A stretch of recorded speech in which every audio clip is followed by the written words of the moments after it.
Hello everyone, welcome और welcome back to my channel. आज की इस वीडियो में हम करने वाले हैं एसएससी जीडी 2025 के प्रीवियस ईयर क्वेश्चन। अपनी प्रीवियस वीडियो में हमने किया था 10 फेब को जो एग्जाम हुआ था उसकी सिर्फ सेकंड का सॉल्यूशन। अगर आपने वो वीडियो नहीं देखी है तो please do watch that video. आज की वीडियो में हम करने वाले हैं सिर्फ थर्ड का सॉल्यूशन। तो शुरू करते हैं। फर्स्ट क्वेश्चन है हमारे पास, Nitin has 1224 rupees with him. He divided it amongst his sons Praveen and Rishi and asked them to invest it at 4% rate of interest compound. और जो रेट है वो कितना है, compounded है. It was seen that Praveen and Rishi got same amount after 14 and 15 years respectively. How much did Nitin give to Rishi? तो नितिन ने जो है ऋषि को कितना पैसा दिया? तो नितिन है, उसके पास कितने रुपए हैं? 1224 हैं। उसके दो बेटे हैं, एक का नाम है प्रवीण, एक का नाम है ऋषि। तो हम मान लेते हैं नितिन ने प्रवीण को जितना पैसा दिया वो पी है और ऋषि को जितना पैसा दिया वो आर है। रेट दोनों के लिए ही कितनी है? 4% है और कंपाउंडेड है। फिर बोला गया है कि प्रवीण को कितने बाद मिलेंगे? 14 साल बाद। और जो ऋषि है उसको कितने साल बाद मिलेंगे? 15 साल बाद। लेकिन जो दोनों का अमाउंट है वो सेम होगा। हम जानते हैं कि जब रेट हमारी कंपाउंडेड हो तो अमाउंट का फॉर्मूला होता है amount is equals to P into 1+r/100 और पावर में क्या आता है? टाइम आता है। तो A1 is equal to A2 हम इस बात से लिख सकते हैं। अब A1 हम लिखेंगे प्रवीण के लिए, तो प्रवीण के लिए प्रिंसिपल हमने कितना माना? P। 1+r कितनी है? 4/100 और टाइम कितना है? 2 साल। टाइम कितना है हमारे पास? सॉरी, प्रवीण के लिए है 14 साल, तो पावर में कितना लिख देंगे? 14। फिर इसके बाद ऋषि के लिए प्रिंसिपल कितना? R। 1+4/100 टाइम कितना है ऋषि के लिए? 15 साल है, तो 15। यहाँ से ये पूरा कैंसिल हो जाएगा और यहाँ पर सिर्फ एक पावर बचेगी। तो P इज इक्वल टू हम लिख सकते हैं R 1+4/100 और पावर में कितना बचेगा? 1। P is equal to R और ये कितना, ये यहाँ पे मल्टीप्लाई हो जाएगा और इसमें ऐड हो जाएगा, तो ये हो जाएगा 104 और डिवाइड कितने से है? 100 से। तो इसको लिख सकते हैं P is equals to 1.04 R। ये हमारे पास एक इक्वेशन आ गई। अब हम एक और बात जानते हैं कि P प्लस R कितना है। P प्लस R है हमारे पास जितना कि नितिन के पास पैसा है, कितना है? 1224 रुपये। फिर इसके बाद P की वैल्यू हम यहाँ से लिख सकते हैं, तो यहाँ से लिखेंगे 1.04 R plus R is equal to कितना है? 1224। ठीक है, तो R की वैल्यू कितनी हो जाएगी? 1224 और डिवाइड कितने से? 2.04 से। यहाँ पर ये ऐड हो जाएगा ना, 1.04 + 1। तो और पॉइंट हटाएंगे तो हम यहाँ पर 2 0 लिख सकते हैं। अगर हम इसको 4 से काटते हैं तो 4 से कितनी बार आएगा? 4 पंजे 20 और 4 एकम 4। ये कितनी बार जाएगा? 4 तिया 12 और 4 छिंग 24।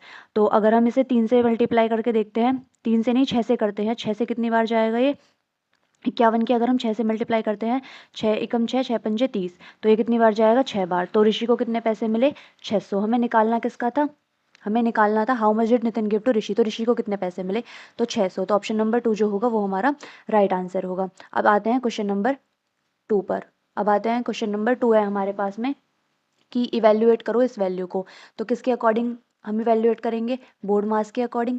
बोर्ड मास के अकॉर्डिंग। अब देखिए बोर्ड मास यहाँ पर प्लस है, यहाँ पर डिवाइड है, पर यहाँ पर क्या है? ये ब्रैकेट ऑफ और ये डिवाइड, ये मल्टीप्लिकेशन एडिशन सब्ट्रैक्शन। तो मल्टीप्लाई जो प्लस से पहले क्या आ रहा है? प्लस से पहले डिवाइड है, तो डिवाइड पैसे करेंगे पहले करेंगे। 3 से कितनी बार जाएगा? 4 बार। तो लिखेंगे 16 + 4 माइनस, माइनस और मल्टीप्लाई है, पहले क्या करेंगे? मल्टीप्लाई करेंगे। तो 4 दूनी 8, 16 और 4 कितना हो जाएगा? 20, 20 में से 8 जाएंगे, कितना बचेगा? 12। तो ऑप्शन नंबर 4 जो होगा वो हमारा राइट आंसर होगा। अब आते हैं क्वेश्चन नंबर 3 पर। क्वेश्चन नंबर 3 है 400 चीकूज वर बॉट एट 1250 पर 100 and were sold at a profit of 800। Find the selling price पर डोजन ऑफ चीकूज। तो बोला गया है कि जो 1250 है वो कितने चीकू का प्राइस है? पर 100, यानी 100 चीकू का प्राइस कितना है हमारे पास में? 1250। फिर बोला गया है 400 चीकू खरीदे गए, तो 400 चीकू का सेलिंग प्राइस कितना हो जाएगा? 4 से मल्टीप्लाई कर देंगे, तो 1250 की मल्टीप्लाई 4 के साथ करेंगे, कितना आएगा? 4 0 0, 4 पंजे 20 का 2 और 4 दूनी 8, 2 10 और एक कैरी चला जाएगा, 4 एकम 4 और एक 5, तो 5000 हो जाएगा। कितना? ये हो जाएगा कॉस्ट प्राइस 400 चीकूस का। हम अब सेलिंग प्राइस अगर हम निकालना चाहें तो सेलिंग प्राइस कितना है? प्रॉफिट कितने का होता है? 800 का। तो 5000 में कितना प्लस कर देंगे? 800। कितना आ जाएगा हमारे पास में? 5800 हमारा सेलिंग प्राइस हो जाएगा। अब ये 5800 किसका प्राइस है? ये प्राइस है 400 चीकूस का, लेकिन हमें निकालना कितने का है? पर डोजन, यानी 12 चीकू का प्राइस निकालना है। तो मल्टीप्लाई कर देंगे 12 से, 0 से 0 कैंसिल, 0 से 0 कैंसिल, 4 से जाएगा 3 बार और अब इसकी 58 की 3 से मल्टीप्लाई कर देंगे, 3 अट्ठे 24, 2 3 पंजे 15, 15 और 2 कितने हो जाएंगे? 17। तो ऑप्शन नंबर 1 जो होगा वो हमारा राइट आंसर होगा। अब आते हैं क्वेश्चन नंबर 4 पर। क्वेश्चन नंबर 4 है shopkeeper bought an article for 500 at what price should he sell the article to make a 30% profit. तो सीपी दिया हुआ है हमें, हम सीपी मान लेते हैं कि कितना है? 100 है। फिर वो बोल रहा है कि उसको 30% का प्रॉफिट चाहिए। 100 का 30% निकालेंगे कितना होगा, 30 ही होगा। तो अगर उसमें हम प्रॉफिट ऐड कर देंगे सीपी में तो हमें सेलिंग प्राइस मिल जाएगा, कितना हो जाएगा 130। अब सीपी की वैल्यू हमें दे रखी है 500, ये किसकी वैल्यू हो गई 100 की, निकालनी किसकी है एसपी की। 130 से मल्टीप्लाई कर देंगे, 0 से 0 कैंसिल, 0 से 0 कैंसिल, 13 पंजे कितने होते हैं 65, तो 650 जो होगा वो हमारा राइट आंसर होगा। अब आते हैं क्वेश्चन नंबर 5 पर। क्वेश्चन नंबर 5 है, Mohan invest a sum of 5400 and Varun invest a sum of 9400 at the same rate of simple interest per annum. If at the end of 6 years Varun gets 480 more interest than Mohan, then find the rate of interest. Rate of interest निकालनी है, बड़ा simple है। SI का formula हम सब जानते हैं, SI is equal to P into R into T और डिवाइड किससे 100 से। तो SI 1 निकालते हैं सबसे पहले, किसके लिए मोहन के लिए। मोहन के लिए प्रिंसिपल कितना है हमारे पास में 5400, रेट कितना है हमारे पास में, रेट है हमारे पास में रेट तो वही तो हमें निकालनी है। तो रेट टाइम कितना है हमारे पास में 6 साल, डिवाइड कर देंगे 100 से, तो 100 से 2 जीरो कैंसिल हो जाएंगी, 6 से 54 में मल्टीप्लाई करेंगे, 6 चौक 24, 2 हमारा कैरी जाएगा, 6 पंजे 30, 2 32, तो ये आ जाएगा 324 आर। SI1 की वैल्यू कितनी आ गई 304। ठीक है, अब हम निकालते हैं SI2 की वैल्यू। SI2 किसके लिए है, वरुण के लिए है। वरुण ने कितना इन्वेस्ट किया है 9400, और इसके लिए रेट ये भी हमें नहीं पता, निकालनी है। टाइम जो है 6 साल है, इसके लिए भी डिवाइड कर देंगे 100 से, 2 जीरो से 2 जीरो कैंसिल हो जाएंगी, 6 चौक कितना 24 और 2 9 छिक्के 54, 54 और 2 कितने हो जाएंगे ये 56 आर, ये 564 आर SI2 की वैल्यू आ जाएगी। फिर हमसे बोला गया है कि at the end of 6 years Varun gets 480 more interest. ये तो मोर इंटरेस्ट दिया हुआ है, इसका मतलब ये किसकी वैल्यू, डिफरेंस की वैल्यू है। तो SI2 माइनस SI1 किसके वैल्यू इक्वल हो गया, SI2 minus SI1 is equal to कितना हो गया 480 के इक्वल। अब ये भी वैल्यू थी, तो इनका डिफरेंस निकालेंगे तो 4 में से 4 जाएगा कितना 0, और 6 में से 2 जाएगा कितना बचेगा 4, 5 में से 3 जाएगा तो 2, तो 240 आर की वैल्यू हमारे पास इतनी आ गई। 0 से 0 कैंसिल, 24 से ये 2 बार, 24 दूनी 48, तो आर की वैल्यू कितनी आएगी 2%। ऑप्शन नंबर 4 जो होगा वो हमारा राइट आंसर होगा। आई होप आपको ये क्वेश्चन भी समझ में आया होगा। अब आते हैं क्वेश्चन नंबर 6 पर। A man goes to Jaipur from Surat at a speed of 3 kilometre per hour and returns to Surat at a speed of 15 kilometre hour throughout same route, what is his average speed. Average speed निकालनी है। क्या होता है average speed का formula, total distance divided by total time. तो हम मान लेते हैं जो उसने डिस्टेंस ट्रेवल की है कहाँ से, जयपुर से लेकर सूरत, तो जयपुर को लिख देते हैं J से और सूरत को S से, तो वो डिस्टेंस कितनी है वो D मान ली हमने। तो D मान लेते हैं, टोटल डिस्टेंस कितना हो जाएगा, एवरेज स्पीड लिखेंगे, टोटल डिस्टेंस कितना हो जाएगा, पहले वो जयपुर से सूरत गया है, फिर सूरत से फिर जयपुर आया, तो डिस्टेंस कितनी हो जाएगी D प्लस डी। अगर टाइम की बात करते हैं, टाइम अब हम जानते हैं कि स्पीड इज इक्वल टू क्या होता है डिस्टेंस अपॉन में टाइम, और टाइम इज इक्वल टू क्या हो जाएगा डिस्टेंस अपॉन में स्पीड। ठीक है, जब वो जयपुर से सूरत गया है तो इसकी स्पीड कितनी है 3 किलोमीटर पर आवर, तो इसके लिए टाइम लिखेंगे तो डिस्टेंस कितना है D, और स्पीड कितनी है 3 किलोमीटर आवर प्लस, फिर जब वो सूरत से जयपुर आया तब डिस्टेंस कितनी है D, स्पीड कितनी है 15। ठीक है, ऊपर लिख सकते हैं 2D प्लस, इनका एलसीएम लेंगे 3 और 15 का कितना आएगा 15, 3 पंजे 15, तो 5D प्लस D, तो ये 15 जो है वो ऊपर चला जाएगा, तो 2D की मल्टीप्लाई 15 के साथ 5D और प्लस D कितना हो जाएगा 6D, D से D कैंसिल हो जाएगा, 2 तिया 6, 3 पंजे 15, तो जो 5 किलोमीटर पर आवर हमारा राइट आंसर होगा। आई होप आपको ये क्वेश्चन भी समझ में आया होगा। अब आते हैं क्वेश्चन नंबर 7 पर। क्वेश्चन नंबर 7 है the smallest natural number which is divisible by 11, 6, 55 and 9। तो कौन सा नंबर है जो डिविजिबल होगा, भाई देखो जो भी नंबर डिविजिबल होगा वो 6 से भी पूरा पूरा डिवाइड जाएगा, पर जो ऑड नंबर है वो तो डिवाइड होएगा ही नहीं, तो 6 से ये वाला ऑप्शन तो हमारा आंसर नहीं हो सकता, देखते ही हम कैंसिल कर सकते हैं। फिर इसके बाद देखते हैं, तो जो भी नंबर आएगा वो 9 से भी डिविजिबल होगा, 9 से डिविजिबल होगा तो डिजिट का सम करते हैं, डिजिट का सम किससे डिविजिबल होना चाहिए 9 से डिविजिबल होना चाहिए, 9 और 9 कितने होते हैं हमारे पास 18, तो ये आंसर हो सकता है। इसको करते हैं तो 5 और 1 6, 6 4 10, डिजिट का सम कितना आ रहा है 10 आ रहा है, तो ये आंसर नहीं हो सकता, तो ये वाला भी हम कैंसिल कर सकते हैं, 3 2 5 और 1 6, क्योंकि जो सम कितना आ रहा है 6, तो ये भी आंसर नहीं हो सकता, तो एक ही ऑप्शन बचा है, तो ऑप्शन नंबर 2 जो होगा वो हमारा राइट आंसर होगा। अब आते हैं क्वेश्चन नंबर 8 पर। क्वेश्चन नंबर 8 है the population of a district is इतना, आउट ऑफ विच इज इतना are males, 69% of the population is literate, 53 males are literate, then the what is the percentage of female literate. तो female कितने literate हैं उसकी percentage निकालनी है, तो इसको हम सॉल्व करते हैं एलिगेशन से, एक साइड लिखेंगे मेल, एक साइड लिखेंगे फीमेल, और क्या निकालनी है परसेंटेज, हमें लिटरेट की परसेंटेज निकालनी है, तो हम यहाँ पर लिटरेट की परसेंटेज लिखेंगे। अगर हमें लिटरेट वाली निकालनी होती तो वो लिखते, तो फीमेल की लिटरेट परसेंटेज पूछी है, वही तो हमसे पूछे, तो नहीं पता उसको मान लेते हैं X परसेंटेज। मेल का कितना दिया है 53%, तो 53 जो मेल है वो क्या है लिटरेट है। इसके बाद टोटल पॉपुलेशन का कितना परसेंटेज लिटरेट है, 69%। तो यहाँ पर लिख देते हैं 69%। यहाँ पर लिखते हैं मेल और फीमेल का रेशियो। अब देखो मेल कितने दे रखे हैं हमें, इतने, तो 19200 और ये 0, ये हो गए मेल्स। और फीमेल्स कितने होंगे, अब इसमें से घटा दो, 384000 और ये 000 और कितना 192। इसको माइनस करके हमें फीमेल्स का नंबर मिल जाएगा 0, 4 में से 2 जाएगा 2 और 18 में से 9 जाएगा 9, 2 में से जाएगा 1। तो मेल और फीमेल की नंबर तो भाई बराबर है, 0 से 0 कैंसिल, ये 1:1 आ जाएगा। ठीक है, 1:1 आ गया। अब हमें निकालनी है एक्स की वैल्यू। कैसे निकालते हैं, जो 69% है वो किसके इक्वल होगा, इनकी मल्टीप्लाई डिवाइडेड बाय इनके सम से। तो 53 × 1 प्लस x × 1 डिवाइड किससे, इनके सम से। सम 1 + 1 कितना हो जाएगा 2। तो ये इधर जाके मल्टीप्लाई में चल जाएगा, 2 निम्मा 18, 2 छिक्के 12 और 1 13, 138, ये आ जाएगा 53 और ये आ जाएगा प्लस x। तो x की वैल्यू कितनी हो जाएगी हमारे पास, 138 माइनस के कितना आ जाएगा, ये 53, 8 में से 3 जाएगा 5। डायरेक्ट भी यूनिट डिजिट से भी कर सकते हो, 8 में से 3 जाएगा 5, और तो यूनिट डिजिट जिसका भी 5 होगा वो आंसर होगा। ऑप्शन नंबर 3 जो होगा वही हमारा आंसर होगा। एक फिर भी माइनस करके देख सकते हैं, 8 में से 3 जाएगा कितना 5 और 13 में से 5 जाएगा 8, तो 85% हमारा राइट आंसर होगा।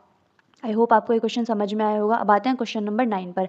अ cyclist rides for 2 hours at 15 km/h, then for 3 hours at 20 km/h। What is average speed of the cyclist for the entire trip. तो एवरेज स्पीड अभी देखा था क्या होता है, total distance divided by total time. तो average speed निकालते हैं, टोटल डिस्टेंस कितना है इसके पास में, टोटल डिस्टेंस तो नहीं, टोटल डिस्टेंस हम निकाल सकते हैं। देखो स्पीड इज इक्वल टू होता है डिस्टेंस अपॉन में टाइम, तो डिस्टेंस इज इक्वल टू कितना हो जाएगा, स्पीड इनटू टाइम।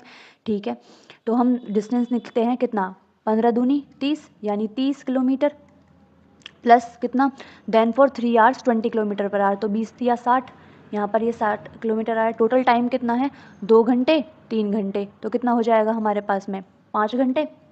ठीक है, 0 लिखते हैं, 6 और 3 कितना हो जाएगा 9, 5 लिखते हैं, 5 एकम 5, 5 अट्ठे 40 यानी 18। एवरेज स्पीड कितनी होगी, 18 km/h। ऑप्शन नंबर 1 जो होगा वो हमारा राइट आंसर होगा। अब देखते हैं क्वेश्चन नंबर 10। क्वेश्चन नंबर 10 है, what is the volume of a sphere of radius 3√2। तो स्फीयर का वॉल्यूम क्या होता है, 4√3 πr³ होता है ना।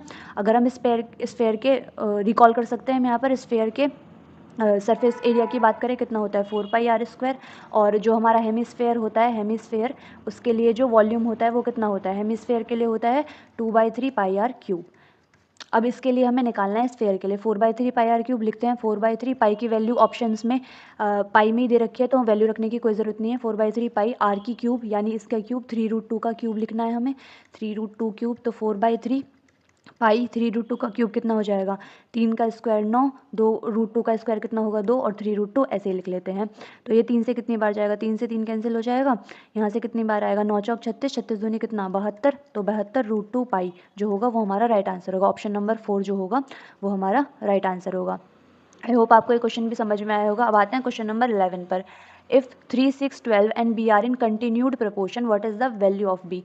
तो ये जो लाइन लिखी हुई है कंटिन्यूड प्रपोर्शनल, इससे हम क्या लिख सकते हैं कि जो 3/6 है ना वो इक्वल होगा 12/b के। ठीक है, तो 3 से कितनी बार जाएगा 4 बार, और b इज इक्वल टू कितना आ जाएगा 24। तो ऑप्शन नंबर 2 जो होगा वो हमारा राइट आंसर होगा। अब आते हैं क्वेश्चन नंबर 12 पर। The average weight of Kiran, Mahesh and Ram is 46 kg। If the average weight of Kiran and Mahesh be 40 kg, that of Mahesh and Ram be 47 kg, then weight of Mahesh. Mahesh का वेट हमें निकालना है। अब हमें पता है एवरेज इज इक्वल टू क्या होता है, सम अपॉन में नंबर। तो अगर हमें सम निकालना है तो हम एवरेज इंटू नंबर कर सकते हैं भाई। अब इसमें बोला है किरण का प्लस महेश का प्लस राम का, हमें एवरेज वेट दे रखा है, एवरेज दे रखा है, तो इनका सम डिवाइडेड बाय इनके नंबर से, कितने लोग हैं 3 लोग हैं, इज इक्वल टू कितना होगा 46 kg। यहाँ से हम इनका सम निकाल सकते हैं, k plus m plus r कितना आ जाएगा, 3 × 18, 3 × 12 और 1 13, 138 kg। फिर बोला गया है the average weight of Kiran and Mahesh, Kiran plus Mahesh कितना है 40 kg। सम निकाल सकते हैं 2 से मल्टीप्लाई करके, क्योंकि इनका नंबर 2 है, 40 दूनी 80।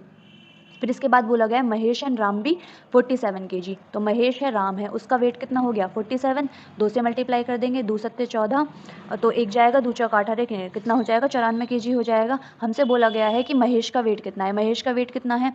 अगर देखो हम यहाँ से किसकी वैल्यू रख दें, m k प्लस m की वैल्यू अगर हम यहाँ रख देते हैं तो हमें किसका वेट मिल जाएगा, राम का वेट मिल जाएगा, और राम के वेट को हम इस इक्वेशन में रख देंगे, जिससे हमें किसका वेट मिल जाएगा, महेश का मिल जाएगा। तो रखते हैं k प्लस m की वैल्यू, तो लिखेंगे 80 plus r is equal to कितना है 138 kg, तो आर की वैल्यू कितनी हो जाएगी, 8 में से 0 जाएगा 8, 13 में से 8 जाएगा 5, तो कितना हो जाएगा 58 kg। अब हमें निकालना किसका है, महेश का, तो इसको 94 kg में से माइनस कर देते हैं। 14 में से 8 जाएगा कितना 6, और 8 में से 5 जाएगा 3। तो ऑप्शन नंबर 3 जो होगा वो हमारा राइट आंसर होगा। अब आते हैं क्वेश्चन नंबर 13 पर। क्वेश्चन नंबर 13 है, at the same rate of interest in 2 year the simple interest is 40 and the compound interest is 56 rupees, then what is the principal. Principal find out करना है। तो हमें एक बात पता है कि S I minus C I is equal to कितना होता है, पी इंटू आर अपॉन में 100, और पावर में कितना होता है, टाइम, जो कितना दिया है 2 साल दिया हुआ है। एस आई माइनस सी आई की वैल्यू क्या है, जो सी आई है वो कितना है 56, जो एस आई है वो कितना है 40। तो 56 में से अगर हम 40 करेंगे माइनस, कितना 6 में से 0 गया 6, 5 में से 4 जाएगा 1, कितना आ गया 16। प्रिंसिपल हमें पता नहीं है, आर भी हमें पता नहीं है, डिवाइड कर देंगे 100 से, और स्क्वायर है तो यहाँ से 16 लिखेंगे और इस स्क्वायर को खोलते हैं तो ये हमारे पास में कितना आएगा 10000, और ये आ जाएगा पी आर स्क्वायर की वैल्यू। ठीक है, ये हमारे पास इक्वेशन आ गई। हमें पता है कि S I is equal to कितना होता है, P into R into T upon में 100। एस आई की वैल्यू कितनी दी हुई है हमें 40, प्रिंसिपल की वैल्यू हमें नहीं पता, रेट की वैल्यू हमें नहीं पता, टाइम जो है कितना है 2 साल है, डिवाइड कर देंगे कितने से 100 से, 2 दूनी 4 और ये 0। पी आर की वैल्यू कितनी आ जाएगी 2000। अब यहाँ से हम लिख सकते हैं इसको 16 लिखेंगे 0000, पी आर इंटू आर इसको लिखा जा सकता है। यहाँ से पी आर की वैल्यू रखते हैं तो ये कितना आएगा 16, और ये 20 और पी आर की वैल्यू कितनी है हमारे पास में 2000। यहाँ से हम रेट की वैल्यू इजीली कैलकुलेट कर सकते हैं, तो 3 0 से 3 0 जाएंगी, और 2 से कितनी बार जाएगा 2 8 16 और 0, आर की वैल्यू कितनी हो जाएगी 80। अभी हमें आर की वैल्यू पता लगी, लेकिन हमें निकालना क्या है प्रिंसिपल, तो यहाँ पर हम आर की वैल्यू रख देते हैं तो प्रिंसिपल निकल जाएगा। यहाँ पर लिखेंगे 2000, डिवाइड कर देंगे कितने से 80 से, 0 से 0 कैंसिल हो जाएगा, 8 से कितनी बार जाएगा 8 दूनी 16, 8 पंजे 40। ऑप्शन नंबर 1 जो होगा वो हमारा राइट आंसर होगा। अब आते हैं क्वेश्चन नंबर 14 पर। If the speed of a stream is 6 kilometre hour, a boat can go 56 downstream and 39 upstream. तो डाउन स्ट्रीम का मतलब होता है कि धारा के साथ साथ, और धारा यानी स्ट्रीम, और अप स्ट्रीम का मतलब होता है धारा के विपरीत, यानी जो नदी की धारा है वो तो इधर बह रही है और तुम्हारी बोट भी इधर ही जा रही है, तो उसका मतलब क्या है डाउन स्ट्रीम। और अगर धारा इधर को बह रही है और तुम्हारी बोट इस तरफ आ रही है तो उसको क्या बोलते हैं अप स्ट्रीम। ठीक है, ये समझ में आया। फिर बोला गया है कि 13 kilometre up stream in the 7 hours, what is the speed of the boat. हमें पता है कि जो स्पीड होता है वो हमारा डिस्टेंस अपॉन टाइम के इक्वल होता है, तो टाइम भी कितना इक्वल होगा डिस्टेंस अपॉन में किसके, स्पीड के इक्वल होगा। टाइम कितना दिया हुआ हमें 7 आवर्स, तो लिखते हैं 7 किसके इक्वल होगा, डिस्टेंस हम मान लेते हैं कितना है डी है। तो पहले गया है वो डाउन स्ट्रीम, तो डाउन स्ट्रीम ये स्ट्रीम की वैल्यू को हमने वाई मान लिया, और जो हमारी बोट की स्पीड है उसको हम मान लेते हैं एक्स। ठीक है, तो जो डाउन स्ट्रीम होती है धारा के साथ, यानी वो स्पीड हो गई एक्स प्लस वाई, और जो अप स्ट्रीम है उसके लिए जो स्पीड हो गई वो एक्स माइनस वाई हो गई। तो यहाँ पर लिखेंगे डिस्टेंस, डिस्टेंस हम डी मान लेते हैं क्योंकि डिस्टेंस हमें दिया नहीं हुआ। फिर इसके बाद बोला गया है कि डाउन स्ट्रीम है, तो डाउन स्ट्रीम के लिए स्पीड कितनी हो जाएगी एक्स प्लस वाई प्लस, फिर लिखेंगे डिस्टेंस तो उतना ही है डी है। अप स्ट्रीम बोला गया है, अप स्ट्रीम के लिए एक्स माइनस वाई। अब वाई की वैल्यू है हमारे पास, तो 7 is equals to D upon में कितना लिखेंगे, जो हमारे पास एक्स की वैल्यू हमें फाइंड आउट करनी है, वाई की वैल्यू हो गई 6, तो एक्स प्लस 6 प्लस यहाँ पर लिखेंगे डी, यहाँ पर लिखेंगे कितना एक्स माइनस वाई।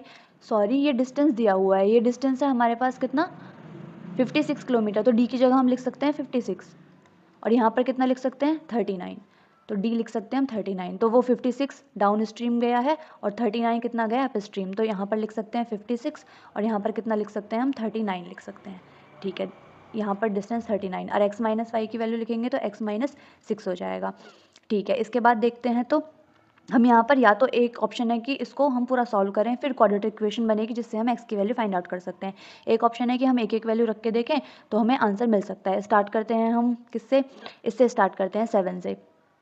7 से स्टार्ट करेंगे तो यहाँ पर 7 प्लस रखते हैं, तो हमारा अगर 7 आ जाता है सॉल्व करने पर तो वही हमारा आंसर होगा। तो लिखेंगे 56 अपॉन 7 रखेंगे, तो यहाँ पर 7 और 6 कितना हो जाएगा 13 प्लस 39, 7 में 6 जाएगा 1, तो 13 से तो ये कैंसिल होगा नहीं, और जो आंसर आएगा वो भी पूरा हमारा क्या है इंटीजर है, तो ये ऑप्शन आंसर नहीं हो सकता, 7 तो हमारा आंसर होगा नहीं। तो फिर लेते हैं किसको 13 को, तो अगर हम यहाँ लिखेंगे 56, 13 को लेंगे, 13 और 6 कितने हो जाएंगे 19 प्लस 39, 13 में से 6 जाएगा 7, तो इंटीजर वैल्यू आनी चाहिए, ये भी नहीं होगा।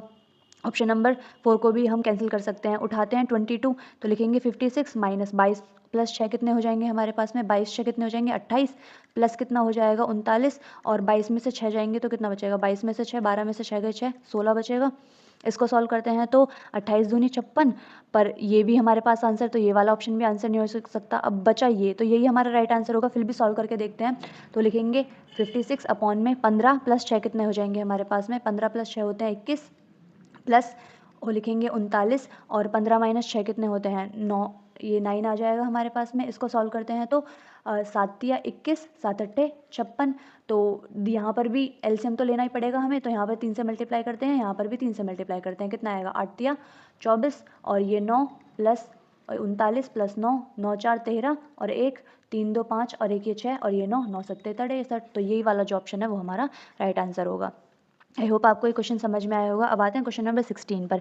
इसकी वैल्यू इवैल्यूएट करनी है, बड़ा सिंपल है। -9 लिखते हैं, माइनस लिखते हैं, -60, डिवाइड का साइन है तो -15, और ये इनको मल्टीप्लाई करते हैं, 8 चौक 32, माइनस से माइनस कैंसिल, 15 से 4 बार, -9 -4 -3 2, ऐड करते हैं, कितना हो जाएगा 9 4 13, और ये 32, 2 और 3 5, 3 और 1 4, -45 हमारा राइट आंसर होगा, ऑप्शन नंबर 4। अब देखते हैं question number 17। A shopkeeper offers 3 schemes of discounts to his customers. Which of the following schemes will fetch the minimum discount percentage? तो मिनिमम डिस्काउंट किस में मिलेगा वो हमें निकालना है। 2 सक्सेसिव डिस्काउंट्स ऑफ 25% एंड 32%। तो डिस्काउंट के लिए हम जो इक्विवेलेंट है वो कैसे निकालते हैं, a प्लस बी माइनस में ए बी अपॉन में 100। तो a की वैल्यू कितनी है 25%, b की वैल्यू कितनी हो गई 32%। तो लिखेंगे 25 प्लस 32 -25 इंटू 32 डिवाइड कर देंगे कितने से 100 से, 4 25 चौका 100, 4 अट्ठे 32, 5 2 7, 3 2 5, कितना हो जाएगा 57, -8 कितना हो जाएगा 49%। तो इस स्कीम में मिल रहा है हमें 59% डिस्काउंट। आते हैं स्कीम बी पर। स्कीम बी पर क्या है कि बाय 8 गेट 2 फ्री, तो मतलब 8 खरीदो 2 फ्री पाओ। तो इसका मतलब सेलिंग प्राइस जो खरीद रहा है वो कितने का सेलिंग प्राइस दे रहा है, 8 प्लस 2, सेलिंग प्राइस तो वो 10 का ही है, मतलब उसको तो ये इतना ही बैठ रहा है।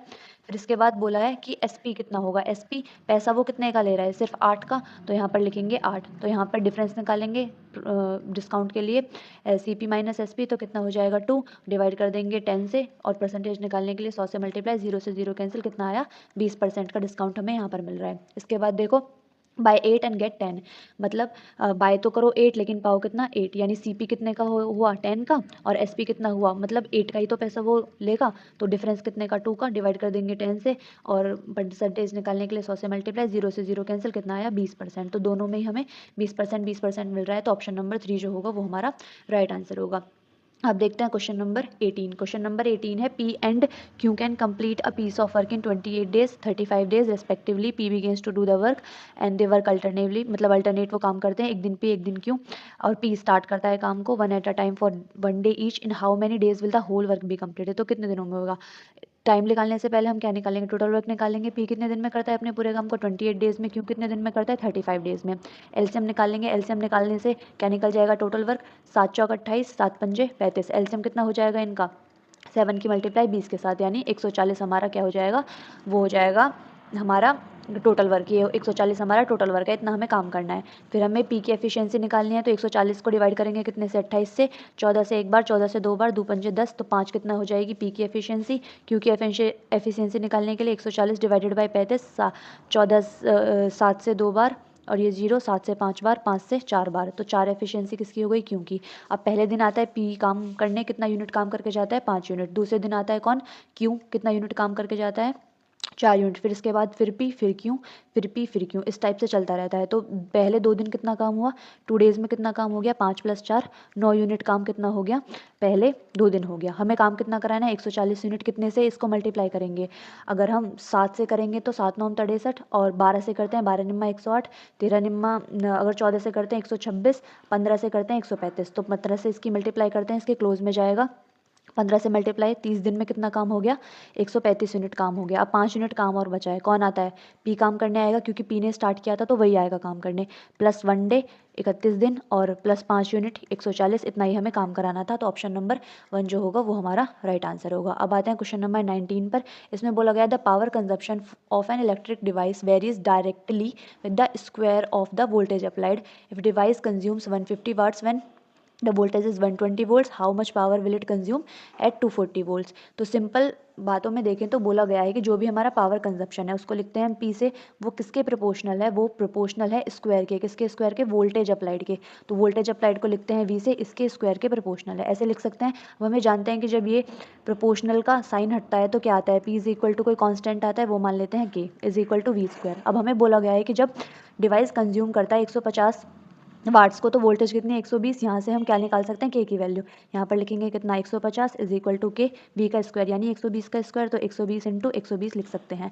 एक जीरो से एक जीरो कैंसिल, 3 पंजे 15, 3 चौक 12, 5 से काटेंगे तो कितनी बार, 5 दूनी 10, 5 चौक 20, 24 चौका कितना होते हैं 96, 24 चौका सॉरी 1 इज इक्वल टू के इंटू कितना हो जाएगा 96। तो के की वैल्यू हमारे पास कितनी आ जाएगी 1/96, ये हमारे पास के की वैल्यू आ गई। अब बोला गया है कि how much power will it consumes at 240 volts.